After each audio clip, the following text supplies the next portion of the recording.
A l'any 1760, a Puerto Rico, el poble de Mayagüez va ser fundat per als colons espanyols al costat de la desembocadura del riu Yagüez. Originalment, Mayagüez es deia Nuestra Senyora de la Candelària de Mayagüez, perquè la majoria dels pobladors provenien de les Illes Canàries, on tenien com a santa patrona la Verge de la Candelària. Al 1847, la població de Mayagüez tenia uns 21.000 habitants. 8.000 eren blancs, 8.000 mulats lliures, 1.000 mulats esclaus, 2.000 negres lliures, 1.000 negres esclaus. Al segle XIX, el 80% dels comerciants instal·lats a Puerto Rico eren catalans, especialment a Sant Joan, Ponts, Mayagüez i Aguadilla. Pere Caimó i Bascós, Sant Feliu de Guíxols, 1819-1878, polític republicà català, alcalde de Sant Feliu de Guíxols, diputat a les Corts per Girona. Pere Caimó i Calçada pare era patró d'un barco i es traslada a Puerto Rico en 1824, a Mayagüez, a un poble al nord, a Aguadilla. Al 1826 es reuneix amb el seu pare el Fil, un jove Pere Caimó i Bascós en només 7 anys, i la seva mare Llucia Bascós. Finalment, les seves filles, Lluïsa i Nemèsia, es reuniran també en la família l'any 1843. A Aguadilla, la família Caimó Bascós es dedicarà al comerç. L'any 1853, Pere Caimó decideix tornar al seu poble natal, Sant Feliu de Guíxols, en una petita fortuna, fruit dels seus treballs durant tots aquests anys de joventut a les Antilles.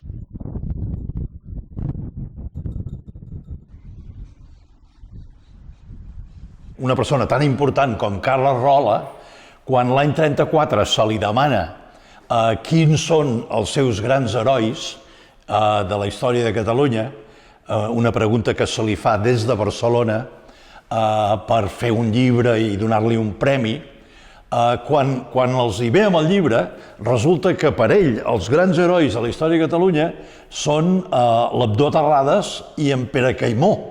I a Barcelona es devien preguntar qui són aquests. Bueno, ell explica molt clarament per què són els més grans herois. Perquè són gent que se la juguen totalment, perquè són gent de principis republicans i perquè són un exemple donada des de les comarques de Girona, però que serveixen per tot el país perquè tinguem en compte que Abdó Terrades va ser alcalde de Barcelona també. Per tant, són persones que són referents a nivell de tot el país. El fet de que hagi presidit el casino dels Nois de Sant Feliu, on ara ens trobem, no amb l'edifici del seu temps, però en l'actual, entitat molt important a Sant Feliu de Guíxols que ell va presidir, és un detallet més, és a dir, va ser l'alcalde més votat de la història de Sant Feliu. Quan es presentava ell, els altres candidats es retiraven.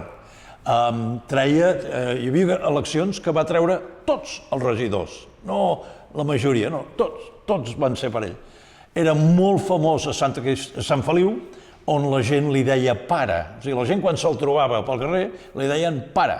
La cosa demostra, doncs, sense caure en un paternalisme, però sí que demostra el respecte i la dignitat amb la qual la gent el veia. El foc de la Bisbal és un enfrontament militar que resulta de l'enorme insatisfacció i el sentit de traïció que senten els republicans federals de Girona contra tot el que ha passat a Madrid durant aquell primer any de la legislatura, la primera del sexenni democràtic, amb Prim al davant.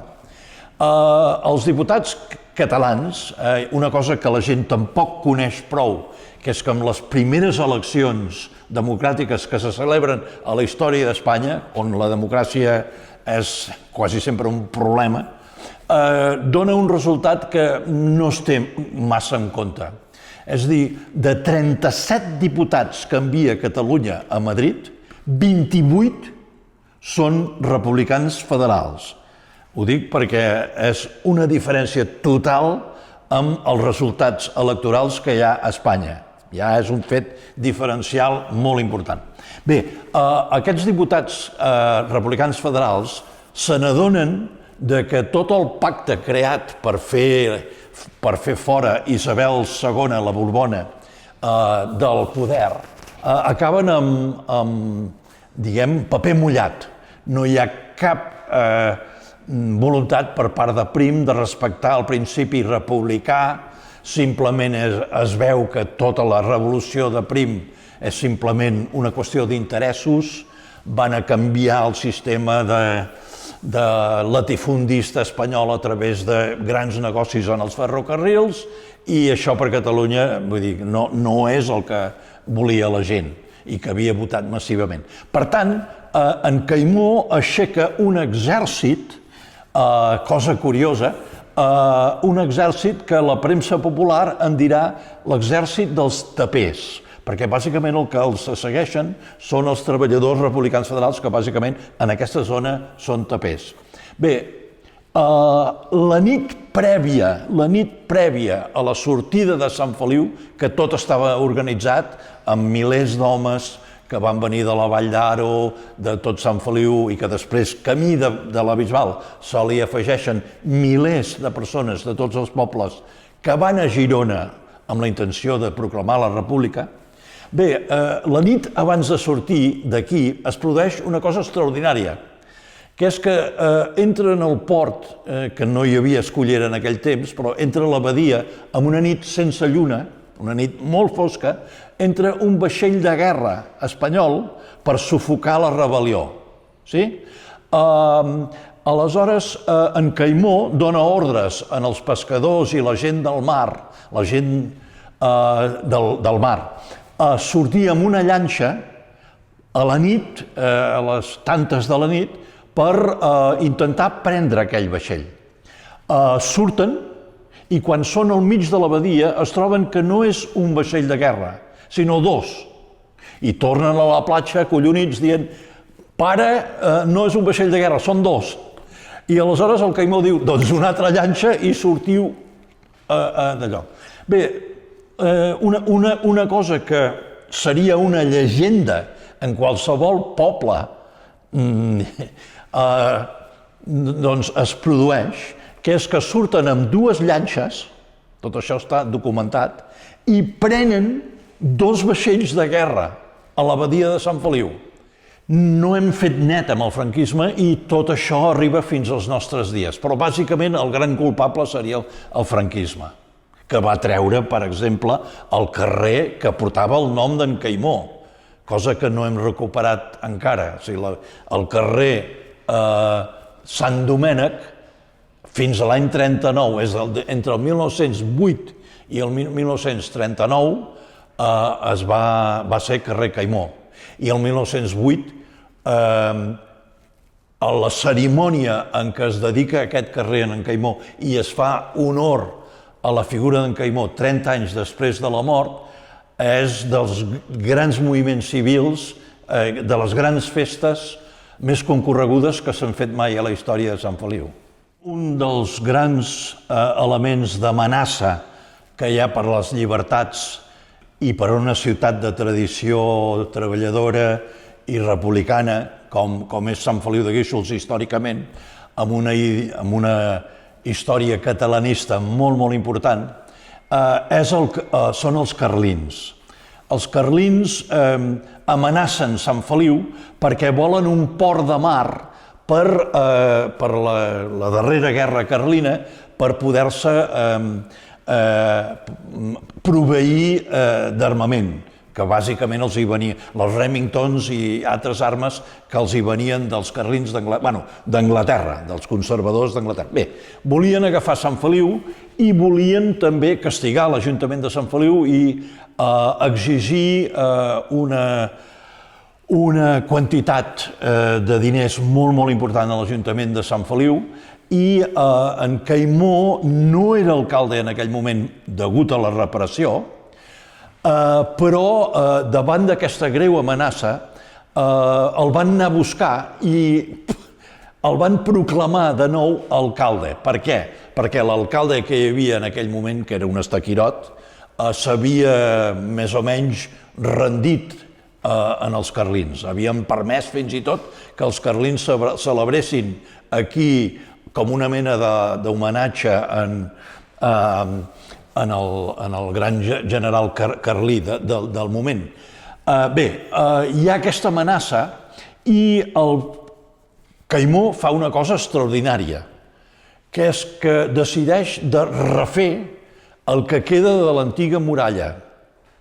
I una cosa extraordinària, que modestament és una aportació que jo faig a la història de Sant Feliu, és aportar l'extraordinari contrasentit o l'extraordinària situació que aquesta reconstrucció de la muralla s'esdevé durant la vaga de la construcció a Sant Feliu.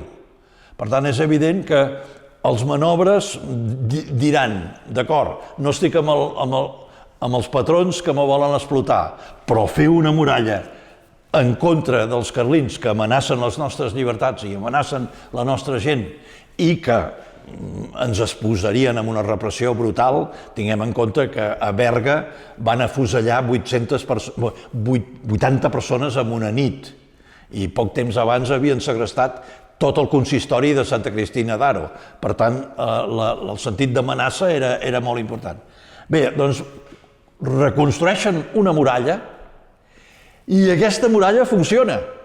És a dir, venen els carlins aquí, això està documentat, i es retiren després de que sabem que van fer un esforç important per reunir prou gent per prendre Sant Feliu. Estic molt orgullós d'haver fet aquest llibre, que ha arribat a les 4 edicions.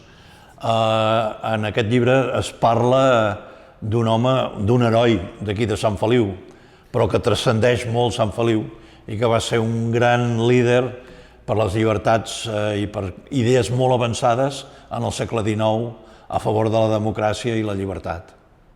Que és la sortida d'en Caimó amb 7 anys, amb la mare, sense el pare ja és a Puerto Rico, i surten i ell pensa aviam si serà l'última vegada que veurà Sant Feliu, perquè un de cada 8 ganxons en la meitat del segle XIX coneixerà les Amèriques. És a dir, l'anada de ganxons a fer la fortuna d'Amèrica serà massiva. El fet indiano. La família Caimó és una família d'indianos. I mai sabies si tornaries milionari o perdries la vida allà o de les moltes malalties que hi havia. Ells tenen sort i ell torna ric. Pere Caimó era un home immensament culte.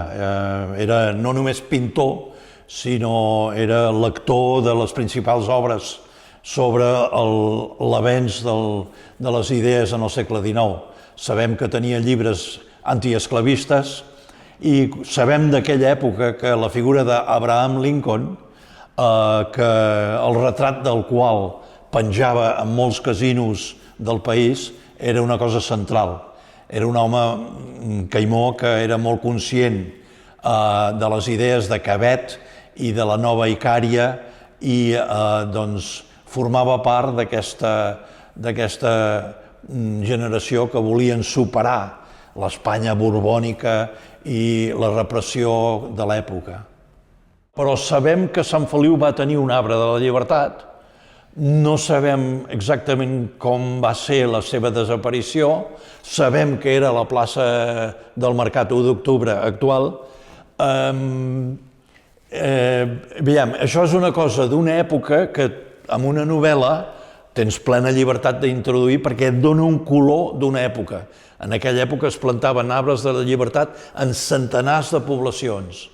A les comarques de Girona, d'aquests arbres plantats, arbres de la llibertat, en queden 3. És evident que està molt lligada a la seva vida en el Casino dels Nois. Va arribar a ser president del Casino dels Nois. Però és important de tenir en compte que aquells anys 50, 54 i 55, s'estableix a Sant Feliu i en moltes poblacions de Catalunya una institució molt poc coneguda pels catalans d'avui. En canvi, tothom sap què havia estat el sometent, que és la Milícia Nacional. La Milícia Nacional és un cos per protegir la revolució, per protegir les idees progressistes, i que s'arma i crea 4 regiments a la zona de la Vall d'Aro i Sant Feliu, que després seran la base d'aquest exèrcit dels tapers que anirà a la Bisbal. Doncs l'arribada, diguem, al poder i el lideratge que protagonitza en Caimó a la ciutat de Sant Feliu ve molt lligada a la milícia nacional, de la qual ell arribarà a ser el comandant. La importància política i cultural de tota una generació de republicans federals que lideraran moltes coses, des de la introducció massiva de la sardana, cosa que la gent normalment no sap, fins a la introducció de les idees icarellanes, de moltes idees de progrés. El Caimó tenia una relació directa amb tot això. Sabem que anava molt a Barcelona a reunir-se, sabem que formaria part d'aquest grup creador del Partit Republicà Federal, i una cosa molt, molt significativa és la seva associació, per exemple, amb el Mirall, amb Montoriol, amb Clavé i altres grans líders que eren republicans federals, per formar part del que després es diria l'acord de Tortosa. El Tractat de Tortosa és un acord que es fa entre republicans federals de tots els països catalans per defensar els interessos de país.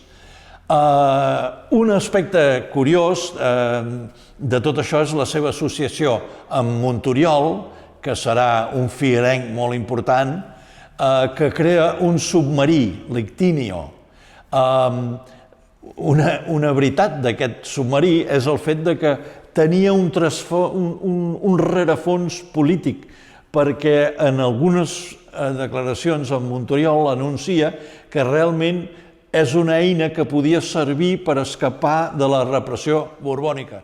Una cosa que vaig voler reproduir en el meu llibre, perquè està molt, molt ben documentat el llibre El federal Pere Caimó, del meu amic Àngel Jiménez i d'en Josep Clara, és el fet que quan torna de Puerto Rico, el Caimó es troba que la seva germana, jo a la novel·la no faig que sigui la seva germana perquè volia un cert allunyament, perquè la gent no digui «ai, és que aquest només defensa la família». No, defensa tota la població, però en aquest cas la seva filla, la seva germana, que estava malalta, va tenir una criatura i no va batejar la criatura immediatament, amb els 10 dies preceptius, i va rebre una forta multa del capellà molt reaccionari que hi havia en aquell moment. Em sap greu que hi hagi hagut un enfrontament amb l'alcalde Rafael Patxot, perquè en el fons tots dos eren republicans.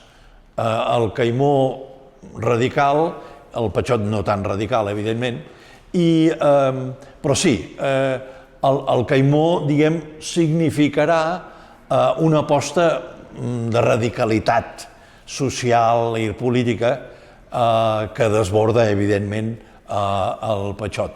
Recordo un cop més que quan hi havia eleccions aquí a Sant Feliu, que no era gaire freqüent, perquè Espanya no feia eleccions, però quan n'hi ha, el Patxot moltes vegades guanyava, fins que arriba el Caimó, que després, quan arriba el Caimó, quan hi ha eleccions, guanya de carrer. Una cosa de gran interès històric que ens queda com a patrimoni de tots els ganxons i del casino és aquest quadre, que potser no es veurà gaire bé, però que és un quadre fet pel mateix Caimó, que sabem que tenia molta traça pintant. Quina és la història d'aquest quadre? Bé, la història no la sabem ben bé. El cas és que el que sí sabem és que Caimó va dibuixar i va pintar aquesta vista de Sant Feliu i en va fer 3 versions.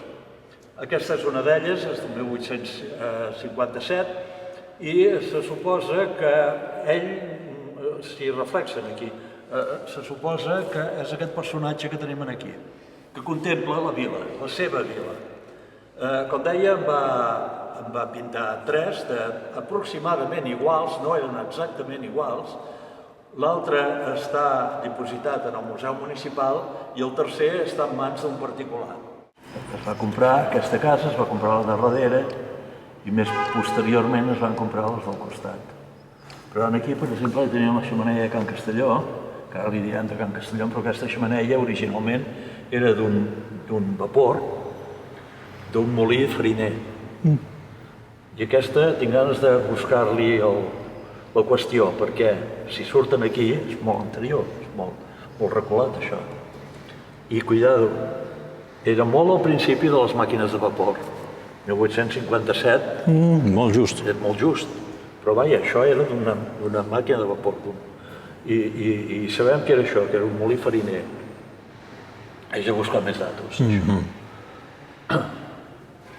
Aquestes hortes, que estan tot urbanitzat, amb les casetes, els pous, és que hi ha tots els detalls.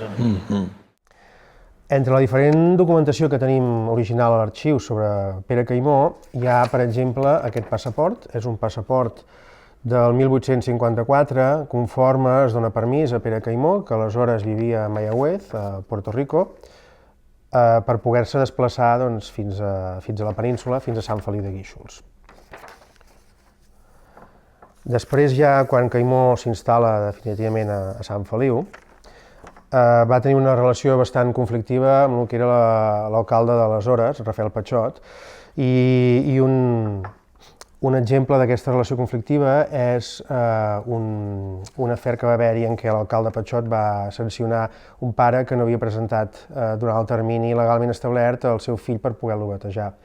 Llavors, el que fa Caimó és escriure un article. Això era habitual a l'època, el que era la discussió política entre els diferents punts de vista, que en comptes de ficar-se o d'escriure twitters, que evidentment no existien, el que feien era publicar-se aquest tipus d'articles, els feien circular per la població, els penjaven a les parets, etc.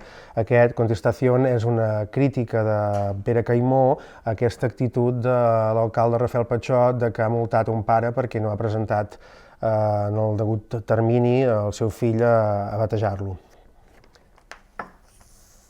Caimó va ser també diputat a Corts a Madrid, al Congrés de Diputats a Madrid.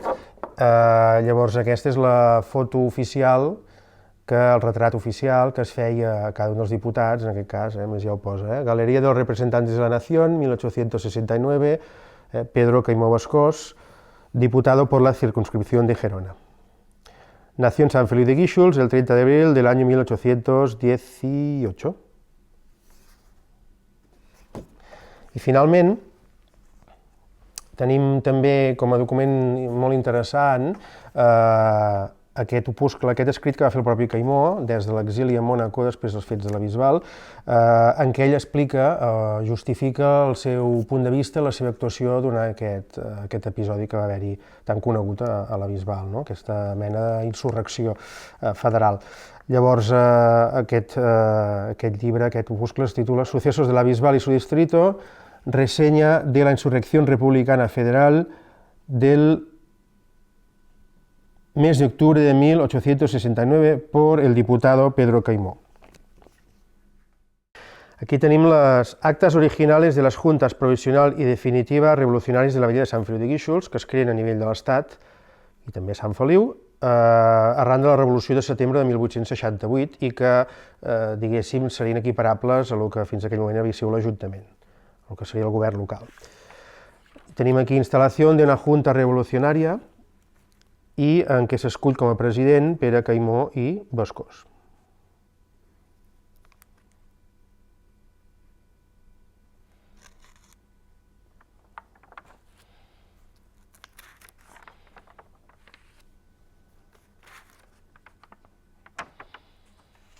Tenim també, per exemple, presidente Pedro Caimó i Bascós. Aquí tenim les actes de l'Ajuntament del període en què Pere Caimó torna a ser alcalde. Aquí hi ha l'acte de presa de possessió del nou Ajuntament el 1872, ell va ser alcalde del 1872 al 1873 en el context de la que es coneixerà com la Tercera Guerra Carlina. Aquí veiem la seva signatura, per exemple. Això és una vista general de Sant Feliu de Guíxols, cap a finals del segle XIX, i dona més una idea de com podia haver sigut la ciutat a l'època d'en Caimó. Aquí tenim els norais, del que ara hi ha el Club Nàutic, el racó de llevant amb les típiques barques de pesca o de cabotatge, de transport. Aquí hi ha una xemeneia ja, de Can Castelló. Aquí tenim, això d'aquí és el casino, l'edifici nou del casino, que per nosaltres és el de tota la vida. En aquell moment era un edifici de nova construcció o recentment construït i encara no era tot sencer, no té la torratxa que ara coneixem, per exemple. I ja es veuen les cases a un nivell més baix, aquí cases molt més humils, molt més senzilles, del que és el passeig dels Guíxols. Això d'aquí, passeig dels Guíxols, i aquí Rambla del Portalet, més o menys, i això d'aquí ja seria el passeig del Mar. Aquí tenim un dibuix d'una vista general de Mayagüez, la localitat de Puerto Rico, on Pere Caimó va passar la infantesa i tota la joventut. És un dibuix que conserva el seu descendent, el senyor Coello. El document està firmat de 1827, per tant, no hauria d'estar fet per en Pere Caimó, sinó que seria anterior, entenem nosaltres. Un retrat de l'alcalde Rafael Pachot, contemporani de Pere Caimó, amb qui Caimó va tenir moltes diferències de criteri i de manera de pensar ideològiques, diguéssim.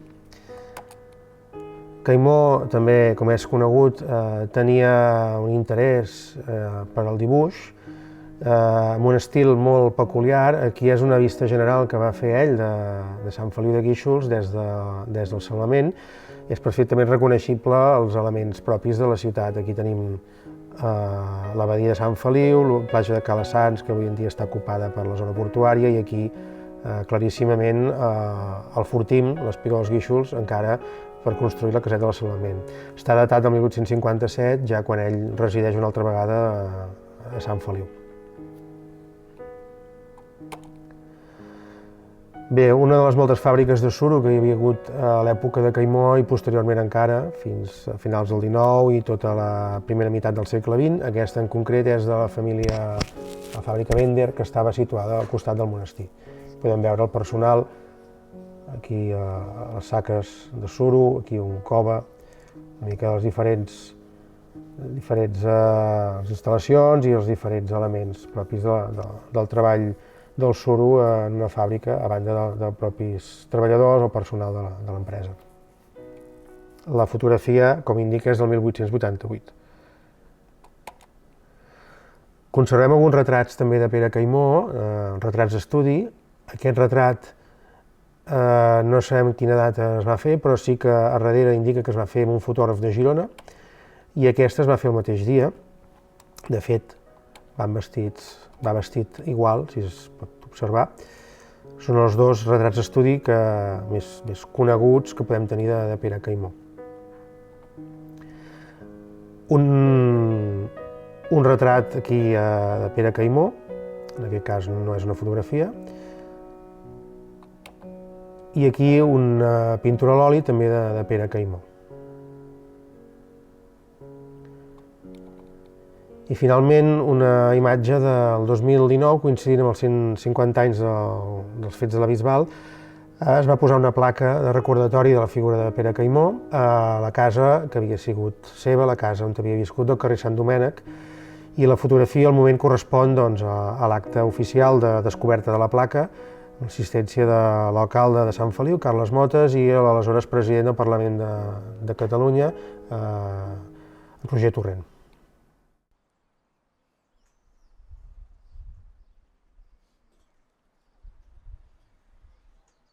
La família Caimó és molt representativa d'aquestes famílies de la costa catalana i de Sant Feliu de Guíxols i de l'Empordà que busquen fortuna a les Amèriques, sobretot a Cuba i Puerto Rico. Puerto Rico serà on acaben instal·lant-se la família Caimó a Mayagüez.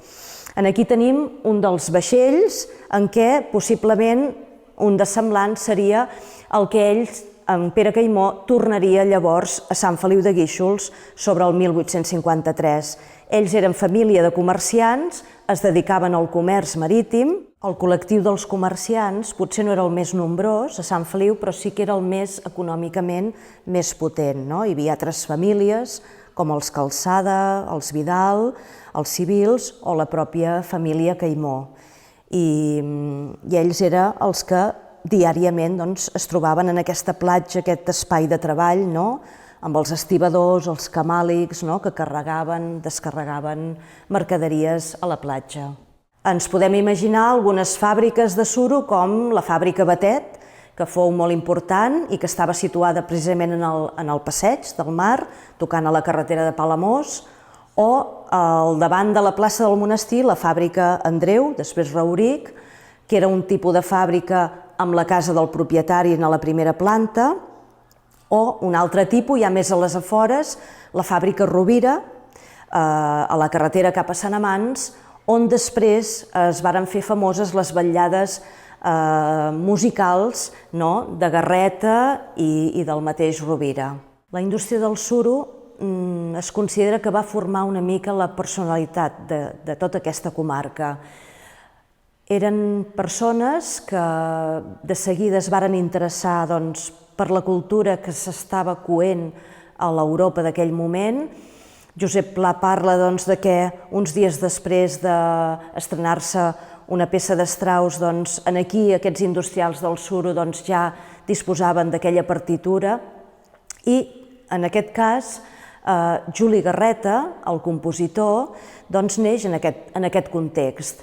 Juli Garreta ha estat considerat com un compositor de sardanes, però realment, en estudiar la seva figura es veu que és molt més complexa i fins i tot se'l va anomenar una mica el Wagner de la sardana per la seva experimentació. Ell és un compositor que sobretot veu del paisatge, d'aquest context romanticisme, de donar-se de l'observació del paisatge i crear les seves obres musicals.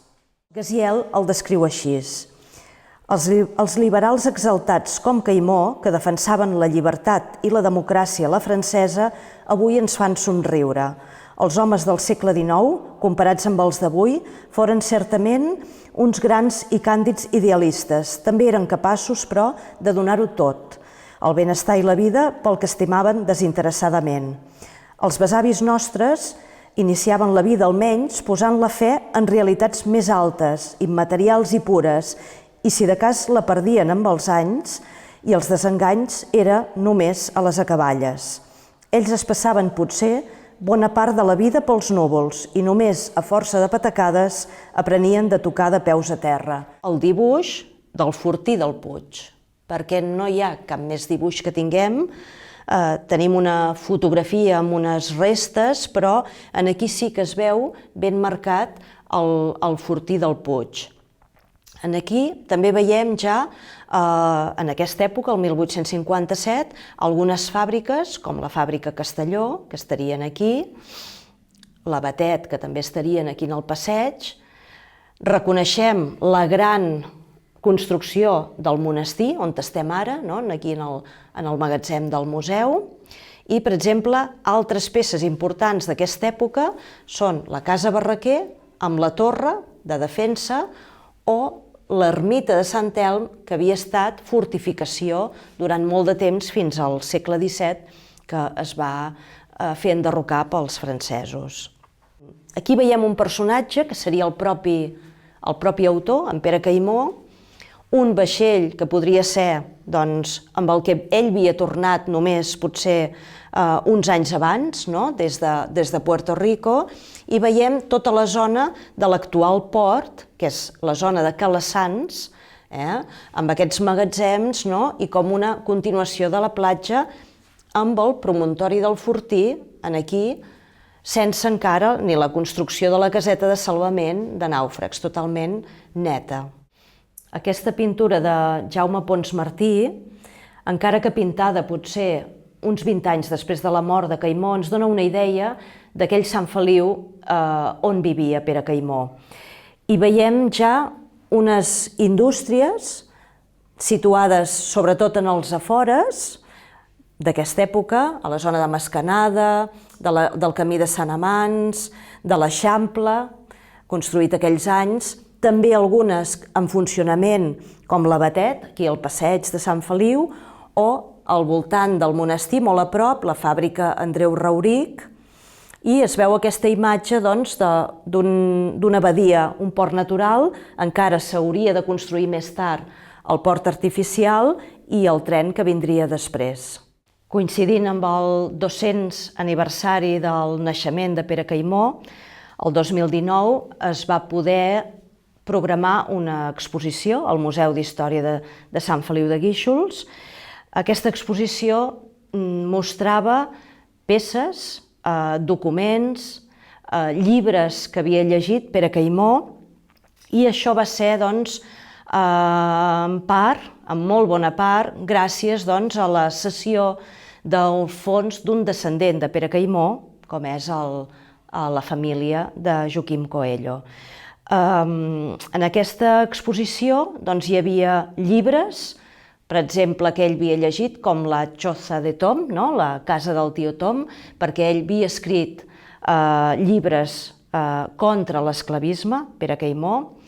Hi havia cartes demanant de poder tornar des de l'exili, cartes que després també s'ha pogut digitalitzar, i hi ha un fons digitalitzat de tota la documentació de Pere Caimó a l'arxiu municipal. Peces amb molta rellevància, com un escriptori de campanya on ell escrivia mentre estava en aquesta època convulsa del segle XIX. Llavors, més enllà de l'exposició, que es pot encara consultar a la web del museu, cada any també s'organitzen unes rutes i es va poder senyalitzar, per exemple, la casa natal de Pere Caimó. Era aquesta zona de cap aquí, la zona que diríem que està per damunt del carrer Nou i per damunt de l'actual 6 d'octubre de 1869, doncs seria aquesta zona de per aquí, i és on ens hem d'imaginar que hi havia els homes a cavall, homes a peu. Sobretot hi havia la gent que eren de la tropa que va venir a aturar l'embat dels republicans. Durant l'època que va ser de la dictadura, aquest carrer va perdre el nom de 6 d'octubre de 1869 i va recuperar de nou la nomenclatura després de la mort de Franco. La Bisbal es va fortificar, es van fer una cinquantena de barricades, que eren les ordres que havia donat en Pere Caimó, per fer-se forts i frenar les tropes del govern civil. Doncs estem al castell de la Bisbal i aquí es conserva un dels canons que van participar en aquesta revolta federal del 6 d'octubre. Diversos fets van portant a un creixement d'aquest republicanisme que era incipient i que el que estava fent era portar de camí cap a la revolució. D'una banda, trobem l'abolició dels drets de consums, tenim també eren persones partidàries del sufragi universal, eren persones que volien que s'abolissin les lleves i també volien que hi hagués dret de reunió i d'associació, que a l'època no existia. Altres llibertats que defensaven aquestes persones eren també la llibertat de culte. Llavors, el que hi haurà serà el desembre de 1868 una manifestació important a la ciutat de Girona amb 12.000 persones. El resultat de les eleccions del mes de gener de 1869 van portar a que els monàrquics del Baix Empordà fossin doblats en vots pels republicans i sortirien escollits Joan Tutau, sortiria escollit Francesc Sunyer Capdevila, Pere Caimó Bascós i Francesc Sunyer i Capdevila. Hi havia certa por de que la revolta esclatés. El 25 de febrer de 1869, l'Ajuntament demana 400 fusells al governador de Girona per repartir entre els liberals para combatir a la reacción que amenaza lanzarse al terreno de la fuerza. El 22 de juliol es torna a insistir en aquesta idea, atès les actuals circumstàncies i l'actitud amenazadora de los reaccionarios. I hi ha també algun comunicat d'adhesió al govern. El llavors governador militar de Girona, Romualdo Crespo de la Guerra, el que fa és demanar a l'Ajuntament de la ciutat de Girona que habiliti el convent de Santa Clara com a quarter per 2 batallons d'infanteria. El 2 d'octubre, Josep Turibi d'Ametller, que era diputat a les Corts, va rebre instruccions de sublevar els homes del cantó de muntanya, mentre rebrien també aquestes instruccions Pere Caimó Bascós i Francesc Sunyer Capdevila per fer el mateix a l'Empordà. Es van anar destituint ajuntaments i es van anar a cridar els homes a agafar les armes en una 70ena de municipis de la demarcació de Girona. El 2 d'octubre, l'Ajuntament de la Bisbal va rebre una comunicació del govern civil de Girona de convocar els voluntarios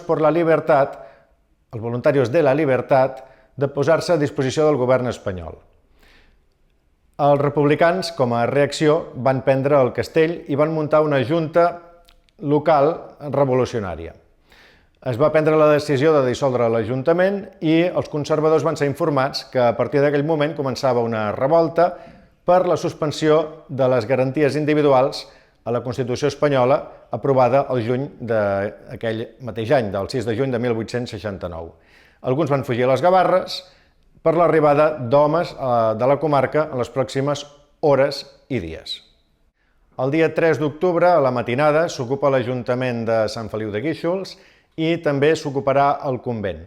A primera hora del matí es destituirà l'Ajuntament i s'enviarà una partida de 12 homes a desarmar 2 vaixells guardacostes de la costa de Sant Feliu. El dia 3 es proclama la República Democràtica Federal a la Bisbal i els veïns que no havien pogut marxar, doncs el que els passa és que queden retinguts dins la població. De manera que ara, per moure's, hauran de demanar un salconduit a la Junta Revolucionària Local i s'imposaran també contribucions de guerra als contribuents de major a menor poder adquisitiu. Els homes de Sant Feliu de Guíxols i els de Castelldaro, que sumaven uns 400 aproximadament, es dirigiran cap a la Bisbal armats amb 5 canons, 2 dels quals s'havien extret d'un buc en construcció i 3 s'havien desenterrat de la platja de la participació en la Primera Guerra Carlina entre 1833 i 1840. Aquests homes venen passant per Calonja amb els de Llagostera, els de Palamós, els de Palafrugell, que portaven un 6è canó i ho faran pel coll de la Ganga, per la carretera de la Ganga. A Calonja, però, hi va haver alguns problemes, algunes dificultats, perquè no hi havia garanties de que si marxaven, els homes que marxaven no fossin atacats pels progressistes de la vila. I a més, hi ha una pugna entre una família, que eren els Pallimonjo, i una altra, que eren els Xifró. Un altre contingent d'homes arribarà de Cassà de la Selva, passant per les Gavarres i, per tant, per la carretera de Santa Pallaia, entrant per Cruïlles. A les 10 de la nit del dia 3 d'octubre hi havia a la Bisbal veïns de Calonja, de Cassà de la Selva, de Castelldaro, de Fanals, de Llagostera, de Palafrugell, de Palamós, de Pals, de Sant Feliu i de Torroella de Montgrí, armats amb escopetes de caça, fusells, carabines, pistoles, tallants, pals, destrals i altres objectes. Mentrestant, hi ha moviment a la ciutat de Girona i es contracten un seguit de peons caminers per reforçar la ciutat. Per altra part, a la zona d'Olot, a la zona de muntanya, Joan Déu Ros aconseguirà aplegar uns 700 homes armats a la població de Tortellà, a l'espera d'ordres de Francesc Sunyer Capdevila perquè junts, tant ells, els del cantó de muntanya, com els de l'Empordà, vagin a atacar a la ciutat de Girona. Mentrestant, a la Bisbal s'estan organitzant els homes i s'estan organitzant també les armes i se segueixen cobrant encara contribucions de guerra. A la tarda del dia 4 segueixen arribant homes i es nomena la Junta de Districte amb Pere Caimó i Bascós com a president. De manera que es reben ordres de Francesc Sunyer Capdevila de continuar encara aquí a la Bisbal. El dia 5 d'octubre, Pere Caimó comunica a Lluís Albert Paradeda, el pare de Caterina Albert i Paradís, la famosa Víctor Català, que va participar a la Revolta Federal, que es quedi amb els seus homes a Verges per si hi hagués problemes a la Bisbal perquè poguessin venir a auxiliar la capital de comarca. Però rebrà ordres contràries de que es dissolguin. Hi ha notícies del fracàs del moviment i comença a haver-hi una mica de por. Homes de Palamós i de Palafrugell seran enviats a Palamós perquè es veien 2 vaixells con demostraciones sospechosas, es va dir. Mentrestant, els homes que hi havia aquí a la Bisbal faran instrucció i la faran a la closa d'en Bonjoan, en un espai que hi havia de camps tancats a Cruïlles. Hi hauria uns 3.000 republicans que, al final, per indecisions d'uns i d'altres, decideixen fer-se forts aquí. La població de la comarca aquells dies va deixar de treballar i el que hi havia és molta por. Al vespre del dia 5 arriba, procedent de Girona, un enginyer, Francesc Radaeli, que convenç la Junta local de fortificar la població amb barricades mentre encara van arribant en comptagotes alguns homes, com els de Lloret, que marxaran d'allà el dia 6 a primera hora i arribaran aquí durant el dia de la revolta. El 6 d'octubre, a primera hora, Romualdo Crespo de la Guerra surt de Girona cap a la Bisbal amb una companyia formada per 1.200 homes, 2 peces d'artilleria de muntanya i uns 40 cavalls. A la població, les barricades van quedar llestes a mitjan matí i es van anar reforçant fins a les 4 de la tarda. Hi havia 2 barricades al carrer Nou, 2 barricades a prop del Pont Nou, una barricada al carrer Ample, una altra al carrer del Pedró i al carrer del Carme. Hi havia 2 barricades a la carretera, que una tenia un canó i l'altra en tenia 2. I encara havien quedat llocs vulnerables. Es van situar tiradors en tots els punts que podien ser atacats i Pere Caimó va convidar aquell dia a Francesc Sunyer Capdevila a unir-se amb els seus homes a venir a lluitar a la Bisbal, però aquest fet no va passar. Les tropes governamentals eren guiades per Josep Cendra, que era un alferes dels progressistes, fill de Torroella de Montgrí. Cap a 3:45 de la tarda, la tropa arriba per la Bordeta, havent donat la volta per Castell d'Empordà. La lluita devia començar uns minuts després de les 4 a aquesta zona de la Bordeta i hi va haver foc d'artilleria per part dels 2 bàndols. Una canonada republicana va inutilitzar una peça d'artilleria de la tropa i no van parar de sentir-se trets des de les cases. Els homes de Crespo van patir algunes baixes i es van replegar. Els republicans estaven distribuïts en diversos punts de la Bisbal, de manera que en aquest primer embat hi havia com entre uns 300 i 500 homes que es van ocupar de les tropes del govern. Al convent sabem que hi havia uns 200 homes. Crespo, mentrestant, dirigia les operacions des d'unes fàbriques de teules i uns pallers que podem pensar que es trobaven a la zona de la fàbrica a la Tassa.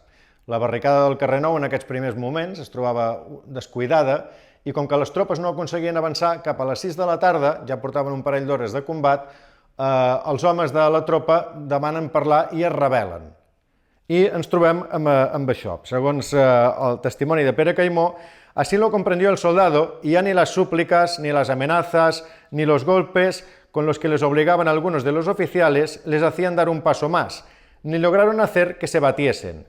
Con las culatas levantadas y gritando ¡Viva la República Federal!, respondieron a las órdenes y amenazas de sus jefes. En situación tan desesperada, estos mandaron alto el fuego, lo que, oído por los republicanos, mandaron tocar lo mismo.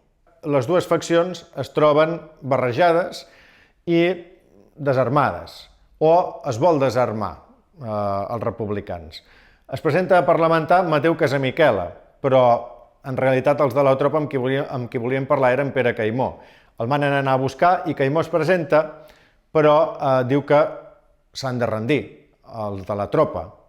I el capità del segon batalló de Navarra, Manuel Cancer González, diu que no, que volen que vagi a parlar amb el seu capitost, Romualdo Crespo de la Guerra.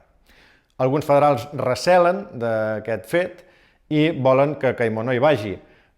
Cancer dona la seva paraula a Caimó en 2 ocasions, que no passarà absolutament res, però comença un desarmament de la tropa amb el que està en desacord un senyor de Sant Feliu de Guíxols, Josep Oliva, que és un soldat al que li dispararan a boca de canó i el mataran.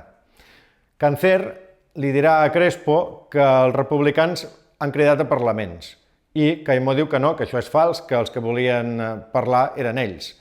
Total, que desarmen en Pere Caimó i mentre hi ha aquesta pausa la tropa entra en algunes cases del carrer Nou, provoquen alguns danys, robatoris, violacions, maten alguna persona i Caimó s'adona que ha estat enganyat i crida a reprendre les hostilitats en contra de les tropes del govern i es reprenen I, mentrestant, hi ha una persona, que és Mateu Casamiquela, que vol recuperar Caimó i arenga unes 50 persones per anar a salvar-lo, anar-lo a buscar, anar-lo a alliberar.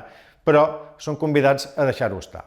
No sabem quan es va acabar la revolta, però sí que sabem, calculant en temps universal, que aquell dia la posta de sol va ser a les 5:20 de la tarda. Això significa que a dia d'avui, en l'horari actual, hauríem de sumar-hi 2 hores. Per tant, a les 7:20 aproximadament no hi va haver visibilitat i com a màxim podem calcular que entre 2 i 3:15 del vespre ja la revolta s'havia d'haver acabat perquè no hi havia prou llum. Això va provocar que alguns homes van entrar en cases abandonades per dormir-hi i no es van adonar que els seus companys a les 9 del vespre van marxar. Van agafar alguns carros de la zona de Vulpellac i van portar els ferits en allà per traslladar-los. Es van desplaçar per Lavà, on van fer recompte de morts i de ferits, perquè l'objectiu de Romualdo Crespo era dirigir-se al castell de Sant Ferran a Figueres, per anar-se a refugiar. I van dirigir-se a Torroella de Montgrí en un primer moment, on van descansar fins a les 2 de la matinada. A la Bisbal es treballaria aquella nit per tornar a fortificar la població. El dia 7 hi segueix havent partides d'homes que estan disperses per l'Alt Empordà. Aquest dia, al migdia, la tropa es troba camí de Figueres i Crespo és informat que tenen via lliure per accedir a Girona, de manera que el que fan és arribar a la ciutat de Girona a 2:45 de la tarda i Caimó és portat al calabós. El dia 8, Francesc Sunyer Capdevila és a la Jonquera, mentre la tropa rep reforços a Girona amb intenció de tornar a la Bisbal per venjar la derrota de Crespo. Al matí van rebre un batalló i 2 canons amb alguns cavalls i a la nit van rebre 12 companyies d'infanteria i un tren d'artilleria format per 6 peces. A la Bisbal es van rebre felicitacions per aquesta victòria del 6 d'octubre, però no hi va haver notícies de què calia fer. I el dia 9, els ajuntaments de Palamós, de Palafrugell i de Calonja van ser destituïts per una goleta que havia arribat que es deia la goleta ligera. Aquest dia, Francesc Sunyer Capdevila sap que venen reforços a la Bisbal per atacar de nou, i a la Bisbal, al matí, saben que poden ser atacats tant des de Palamós com des de Girona, i davant de les opcions d'anar a muntanya, on encara resistien els homes de Josep Turibi de Manller i Joan Déu-ros, o d'incorporar-se al contingent de Sunyer Capdevila, acaben optant per retirar-se perquè no hi hagi més vessament de sang, ja que diversos homes havien anat tornant a casa seva els dies abans per lliurar les armes i s'havien acollit a l'indult. La notícia arriba a Girona de que els homes estan en retirada de la Bisbal i la tropa entra a la capital de la comarca entre 10 i 11 de la nit del 9 d'octubre de 1869. Francesc Sunyer Capdevila farà una carta al governador del castell de Sant Ferran de Figueres en què demana l'indult per als homes que l'havien acompanyat en la seva insurrecció per les terres de l'Alt Empordà, perquè no volia que hi hagués més vessament de sang. Llavors, ell tenia la intenció de passar a la frontera. Es va reunir amb els seus homes per espai de 3 hores i els homes el van insultar i el van tirotejar. Al final, doncs, ell acaba passant la frontera pel seu propi peu. El 10 d'octubre, Romualdo Crespo, des de la Bisbal, emet un ban en el que diu: Primero, los alcaldes de los pueblos de esta provincia entregarán en la plaza de Gerona al gobernador militar de la misma, és a dir, a ell mateix, antes del 15 de este mes, todas las armas que tengan, bien sean procedentes de particulares o de las partidas republicanas disueltas por haber huido a Francia el cabecilla don Francisco Sunyer Capdevila, y estar pendiente del fallo del Consejo de Guerra don Pedro Caimó, prisionero en el ataque de la Bisbal. Segundo, los contraventores a lo dispuesto en el artículo anterior serán juzgados por el Consejo de Guerra Permanente, la Bisbal, 10 de octubre de 1869, Romualdo Crespo. Hi va haver represàlies cap a persones que havien col·laborat o que sentien simpatia amb els republicans. Bàsicament van ser acomiadats dels seus llocs de feina. Josep Turibi de Manller, Pere Caimó i altres van ser sotmesos a Consell de Guerra i, per mediació del rei Amadeu I de Savoia, se'ls va commutar la pena de mort a condemna d'exili. Francesc Sunyer Capdevila havia passat la frontera pel seu propi peu i Caimó escriurà la seva crònica dels successos dels fets de la Bisbal des de l'exili a Mònaco. Posteriorment, participarà en la commemoració que es va fer dels fets l'any 1870, el 6 d'octubre de 1870, torna i participa en els parlaments. Per tant, vol dir que ja havia estat amnistiat.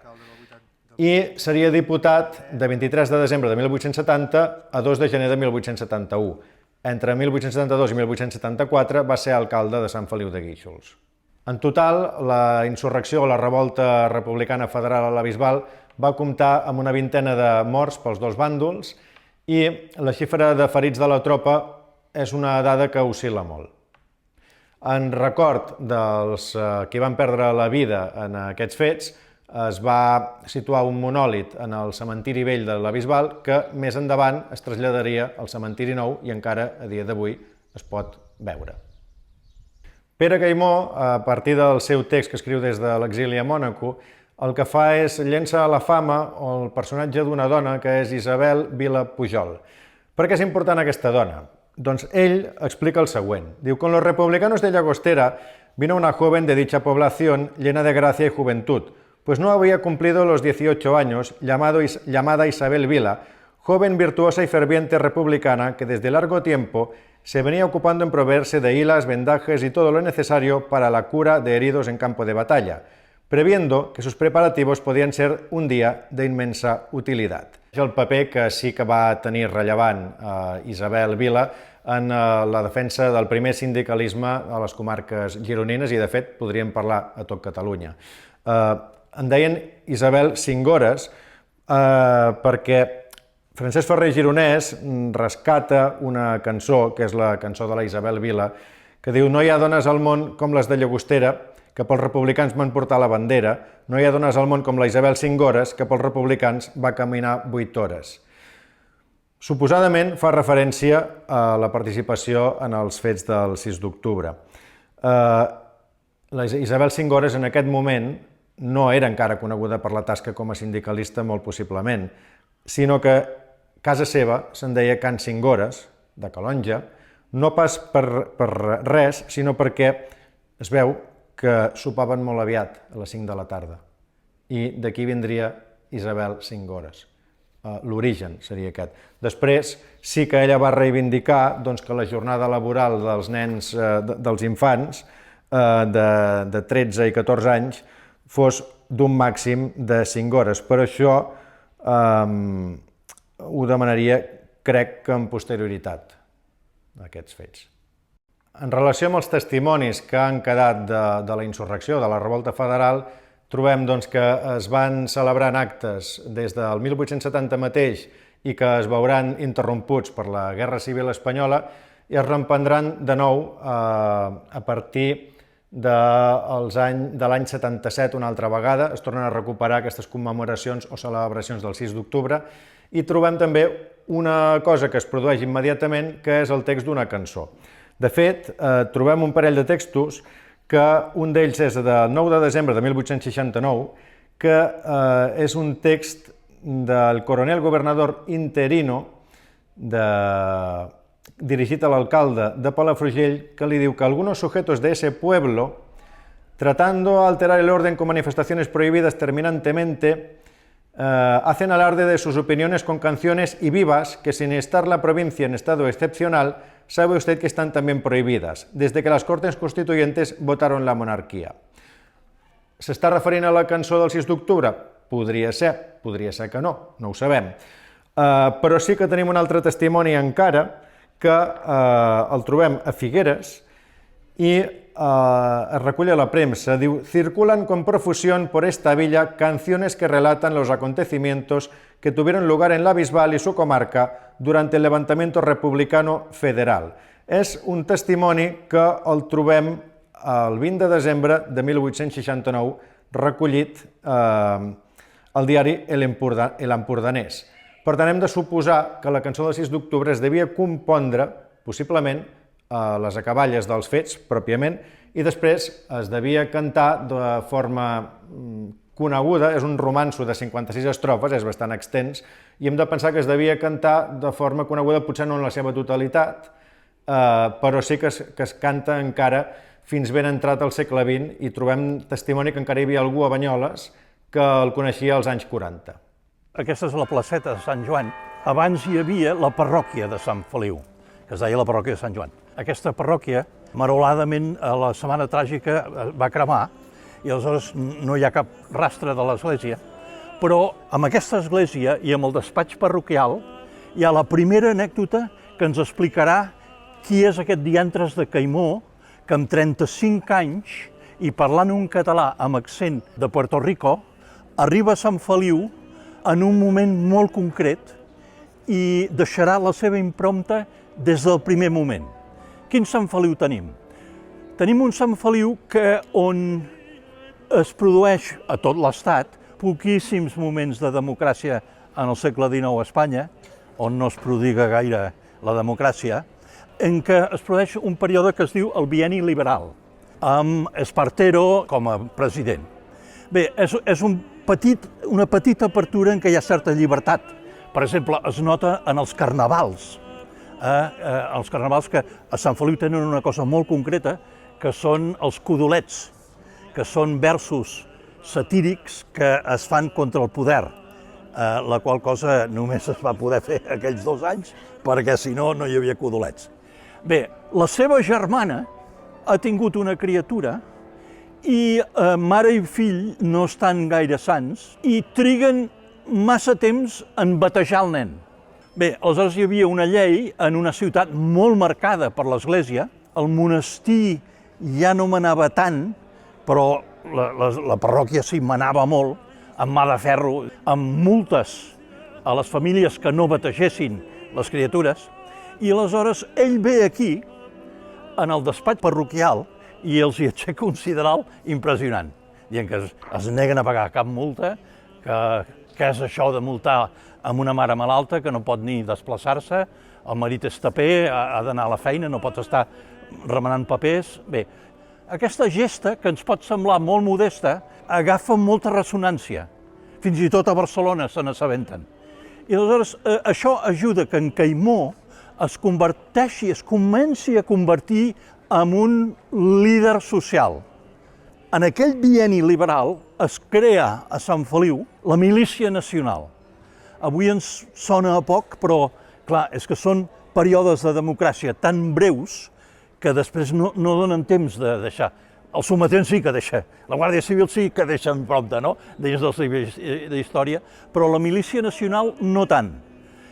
Però aquí és on en Caimó, malgrat ser un home de la cultura, malgrat ser un home del comerç, es destacarà molt. Ell veu molt necessari potenciar la Milícia Nacional i ell es converteix en un dels primers líders. Tot es fa democràticament. L'elecció dels comandaments de la Milícia Nacional es fan així.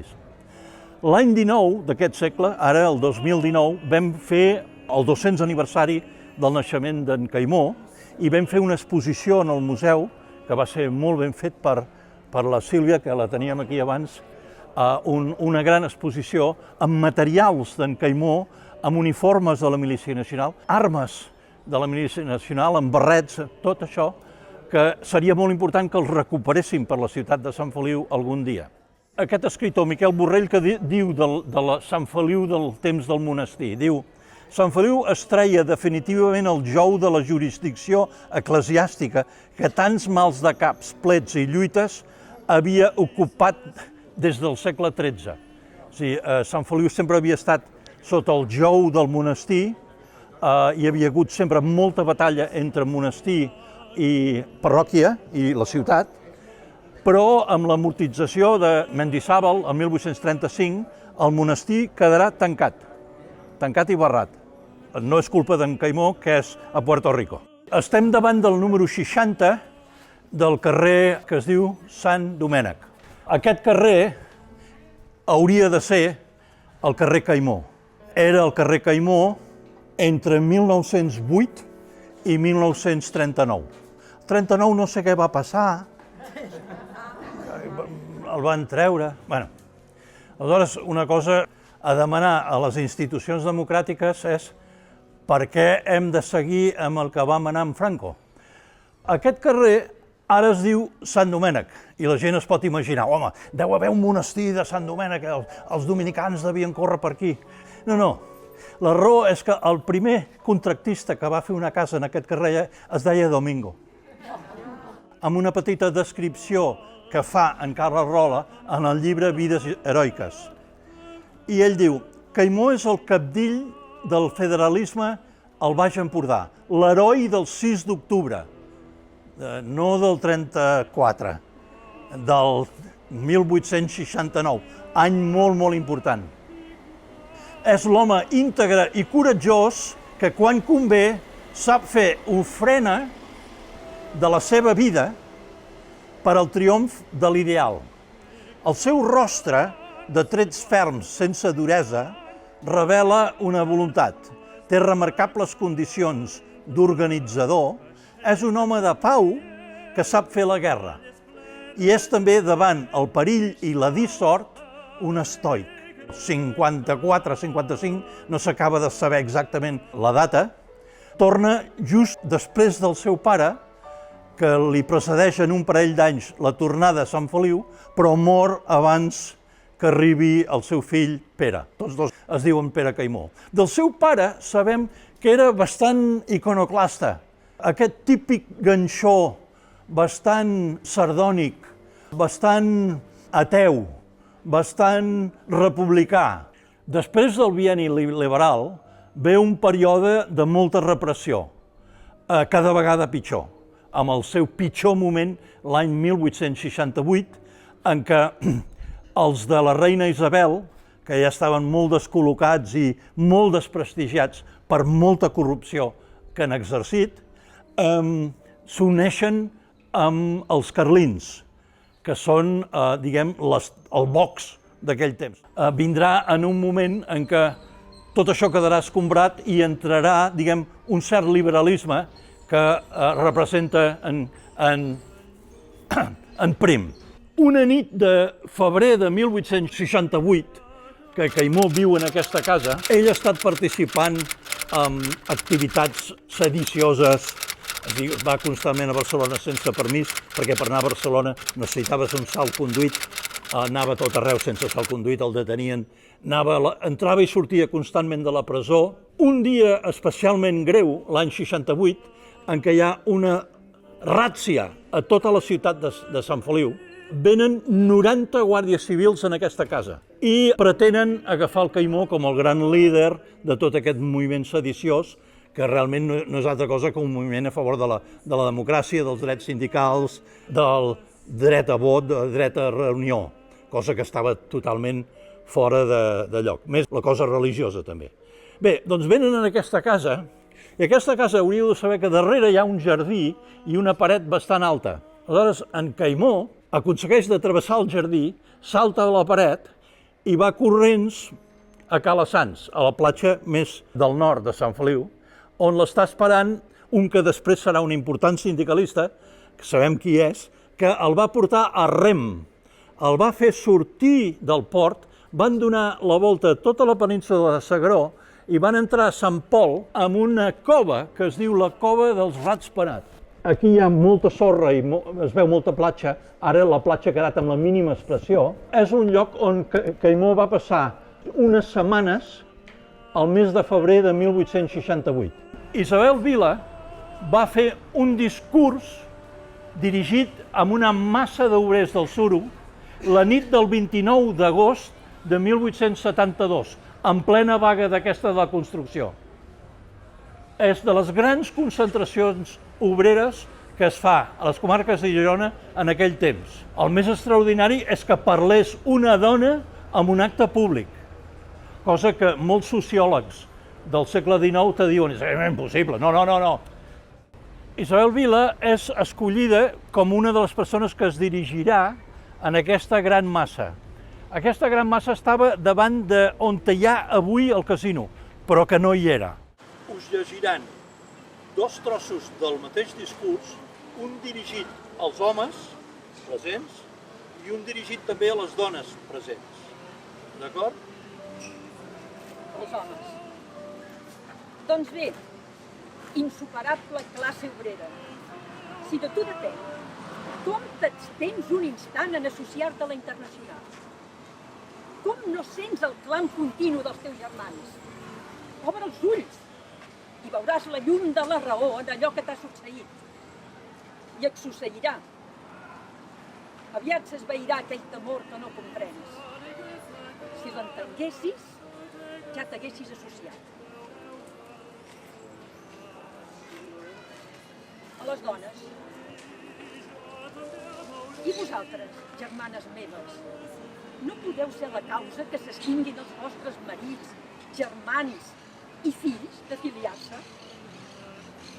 És necessari que les dones prenguin part en aquesta societat per acabar amb els mals que pesen sobre nosaltres i sobre aquesta dissortada humanitat que gemega sota la mà de l'organització social i política. Hem de fer-ho sense aturar-nos un instant. Us saludo en nom de la Internacional el crit de «Visca la Unió dels Treballadors!». El foc de la Bisbal és un fet d'armes que es produeix al mes d'octubre sempre és calent, de 1869. Què passa? Bé, surten aquests 24 diputats republicans federals catalans i es troben que són una minoria absoluta, és a dir, són una gran majoria a Catalunya, però a Espanya són una minoria. Aleshores, què passa? Se'n van a Madrid i veuen els plans que hi ha de posar un rei, que acabarà sent Amadeu de Savoia. Veuen que la cosa va agafant un camí, veuen que la fàbrica, el treball de les criatures a les fàbriques continua. Recordem que les criatures de 8 i 10 anys treballant 10 hores al dia, sense escola. Això és molt freqüent. Que, per cert, la Isabel Vila serà un leitmotiv molt important d'ella. Si ella li diuen Isabel 5 hores com a sobrenom, i una de les raons que sembla ser és que el nom Isabel 5 hores sigui perquè ella va lluitar perquè les criatures no poguessin treballar més de 5 hores a la fàbrica, cosa que avui ja ens sembla una barbaritat, però cada cosa té el seu moment. Bé, tornem en el tema del foc de la Bisbal. Els diputats catalans van a Madrid, veuen molt ràpidament, a certs polítics els hi costa molts més anys, veuen que allà no hi ha res a fer. Macià, que era també d'armes, era bastant del morro fort, va trigar molts anys a arribar a aquesta conclusió, però els republicans federals van arribar-hi de seguida. Van dir, aquí no es farà res, hem de fer la revolta, i després de les vacances d'estiu de les Cortes de l'any 69, tornen aquí i organitzen una revolta popular. Bé, aquesta revolta popular és un fenomen poc conegut per la gent, però que realment és extraordinari. Siguis d'esquerres, de dretes, pacifista o armamentista. Estem parlant d'una cosa remarcable, ens agradi o no. Per exemple, a Isabel Vila no li va agradar, no era d'armes. Ella va abogar perquè en el sindicat es votés en contra d'anar amb armes a proclamar la república a Girona. Ella va votar que no, però ella era molt solidària i aleshores ella sí que va acompanyar la tropa i la tropa és extraordinària, espereu que us expliqui. Abans hem parlat de la Milícia Nacional. La Milícia Nacional l'any 55 és dissolta, però torna a aparèixer en moments de democràcia i amb una força extraordinària. Caimó és alcalde i comandant de la Milícia Nacional. I aquí organitzen un petit exèrcit, que la premsa en dirà l'exèrcit dels tapers, perquè eren tapers. Per exemple, un dels oficials d'una de les columnes que sortiran de Sant Feliu, el dia 4 d'octubre del 69, és el pare d'en Josep Irla, futur president del Parlament i de la Generalitat, a l'exili, ganxó també. Per tant, és significatiu el pes que tindrà això. Es creen 4 batallons, un de Castelldaro i 3 de Sant Feliu, i han de sortir el dia 4 d'octubre per prendre Girona. Bé, es produeix una cosa extraordinària, moltes coses extraordinàries. Una és que el monestir el converteixen en un quarter general republicà.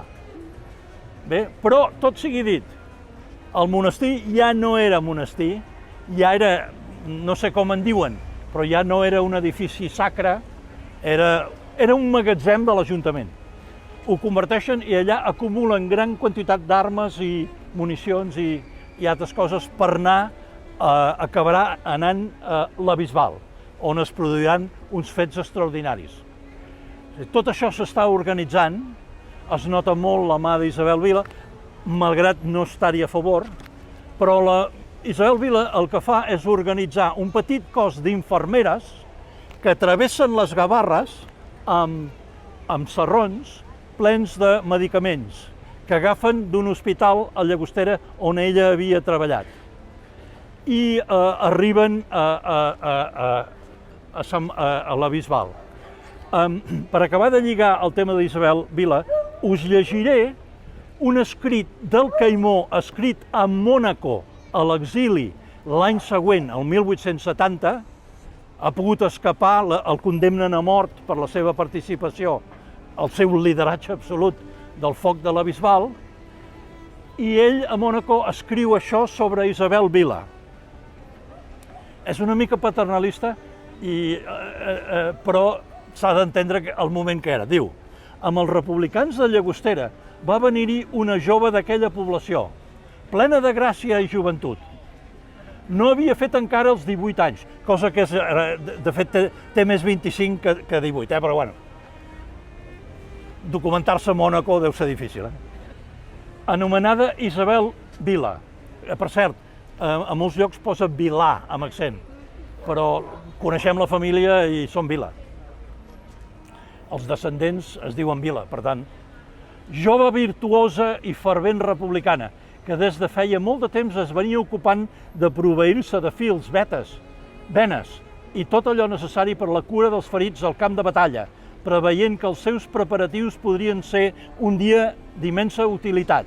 Aquell dia va arribar, en efecte, tot abandonant la tranquil·litat i la dolçor de la llar domèstica, que va bescanviar de bon grat pels atzars de la campanya.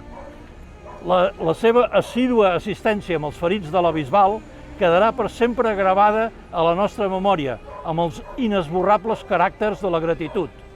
Tanta abnegació i patriotisme bé mereixen una distingida pàgina entre els fastos de la insurrecció republicana.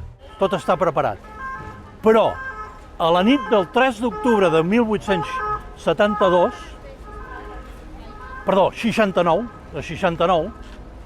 és una nit sense lluna, i a l'abadia no hi havia escullera, no era port això. Aleshores, com que és una ciutat de mar i hi ha molta gent de consciència de mar, van corrents a l'Ajuntament i li diuen a en Caimó: ha entrat un vaixell de guerra espanyol i atracat en el mig de l'abadia. Bueno, de seguida arriben a notícies de que de Cartagena envien vaixells de guerra per sufocar la revolta, sí? Aleshores, en Caimó això ens ajudarà a saber com era, un altre que és anat corrents cap a casa. Ell diu: gent de Calassanç, organitzeu una lanxa i sortiu i preneu el vaixell. I aleshores, en aquell temps estaven molt calents, anaven molt calents. Aleshores, sí, surten allò amb els rems, fent el mínim de fressa, allò que veus a les pel·lícules, i surten al mig de l'abadia, i quan arriben al mig de l'abadia veuen que no hi ha un vaixell de guerra, hi ha dos vaixells de guerra. I tornen a la platja. I busquen el Caimó. Caimó! Sabeu com li deien en el Caimó? Li deien pare. Li deien pare, perquè veieu el prestigi que tenia. Bueno, li deien pare, no és un vaixell, són dos. Aleshores ell diu: més lanxes i preneu els dos. Us han vist? No ens han vist. Dos. Gent de Sant Feliu, bona gent. Heu de saber que amb dues lanxes de pescadors de Sant Feliu van desarmar 2 vaixells de guerra. No només els van desarmar, sinó que van agafar els canons i se'n van emportar els canons a la Bisbal. I per dir la dificultat que deuen haver tingut els que han volgut amagar-nos tot això, un dels canons encara està en el Palau Episcopal de la Bisbal, a la vista. I posa, canó de Sant Feliu pres amb un vaixell de guerra espanyol. Les imatges que tenim del foc de la Bisbal no són de fotos, però són d'una, diguem, energia militar molt extraordinària. Aquesta imatge és molt popular, és molt coneguda. Es veu l'exèrcit espanyol que intenta prendre una de les 55 barricades que es van fer a la Bisbal. L'exèrcit espanyol va ser incapaç de prendre la Bisbal, malgrat tenir una força considerable. Però, desgraciadament, es va produir un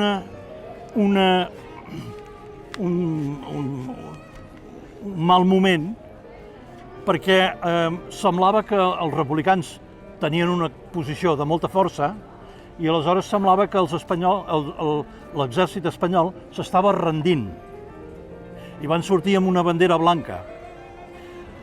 I aleshores van demanar parlamentar.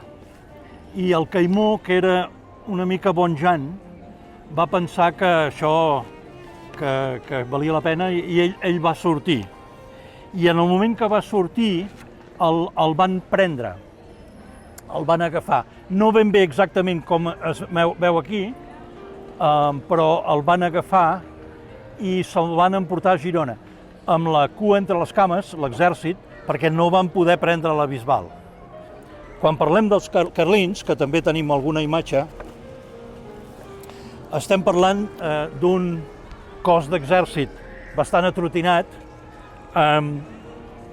molt de guerrilla. Aquí hi ha el seu comandant absolut, que és el general Savalls, entremig del seu estat major. Bé, els carlins són la tercera gran força en disputa en aquest període del segle XIX. Hi ha els de Prim, hi ha els republicans federals i hi ha els carlins. I els carlins volien un port de mar, perquè l'aristocràcia més arnada d'Anglaterra estava disposat a portar-los armes. Els hi portaven Winchesters, rifles. Bé, volien prendre Sant Feliu per tenir un port de mar, no tenien altre port de mar fixe i van amenaçar Sant Feliu. De fet, van entrar a Sant Feliu més o menys per avisar que venien a prendre-la de veritat, que és el moment en què el Caimó està castigat, no és l'alcalde, i totes les altres forces polítiques van corrents a buscar el Caimó a casa seva per posar-lo d'alcalde. Aleshores, ara es produeix la tercera gran cosa, és a dir, foc de la Bisbal, el fet de la Primera Internacional i el moviment obrer. Ara anem a parlar de la tercera gran cosa de la qual us haig de parlar avui. És de com es va defensar Sant Feliu. I això és extraordinari. Sant Feliu és una ciutat difícil de defensar i aleshores en Caimó va donar ordres d'agafar aquells talls de paret que quedaven de l'antiga muralla medieval de Sant Feliu, gran part de la qual havia estat enderrocada, perquè la gent aprofitava les pedres per fer casa seu. I vam anar a refer la muralla. I van refer la muralla en temps rècord. Tant és així que fins i tot tenim un mapa de la muralla que va reconstruir Caimó en temps rècord, que és aquesta línia negra, que jo li he posat aquest groc perquè es pugui veure, si voleu anar passant. És a dir, van construir una muralla al voltant de Sant Feliu, perquè tenien notícia, sabien que en Savalls vindria amb un cos d'exèrcit, que ja sabien que estaven preparant de les muntanyes d'aquí de l'interior, per prendre Sant Feliu. I sabem que Savalls va venir, sabem que va venir, sabem que va estar com es diu aquesta font que hi ha aquí, al Monte Calvari, se'l va veure pel Monte Calvari i en veient que havien fet una muralla i els carlins no tenien artilleria, tenien molta cavalleria, però la cavalleria contra una muralla no fa res. Els grans creadors de la sardana com a moviment social són els republicans federals, cosa que no veureu escrit enlloc, perquè la història l'han escrit uns altres. Goula qui és? Goula no és famós, no sabem qui és. De fet, va morir de gana a Buenos Aires. Va tenir un final difícil, com a tanta gent d'esquerres, perquè ell era un altre republicà federal. I valent, perquè quan hi havia la repressió borbònica, ell va acceptar de ser president de la Federació de Cors de Claver. Hi ha una placa en aquest carrer que no es pot llegir, dedicada l'any 1909 en Goula pels cors de claver. Tots portem anys aquí demanant que aquesta placa es pugui llegir i no hi ha manera. Goula sabem que va acabar malament, però que va ser president dels cors de claver, la qual cosa l'honora. Però què havia fet abans? Què havia fet abans? O sigui, Goula va ser un dels músics més importants del seu temps, a nivell internacional. Va ser director de l'Orquestra Nacional de Moscou a Rússia i director del Ballet Nacional de Sant Petersburg. Era el compositor favorit del tsar de Rússia, però aquest home va ser famosíssim a París, va tocar a totes les grans orquestres del món. L'últim concert que va fer va ser a l'Orfeó de Buenos Aires, que li van fer per caritat, perquè no tenia ni per menjar, que és com acaben molta gent que no són del règim. La repressió té moltes maneres de fotre't, i ell va morir pràcticament de gana.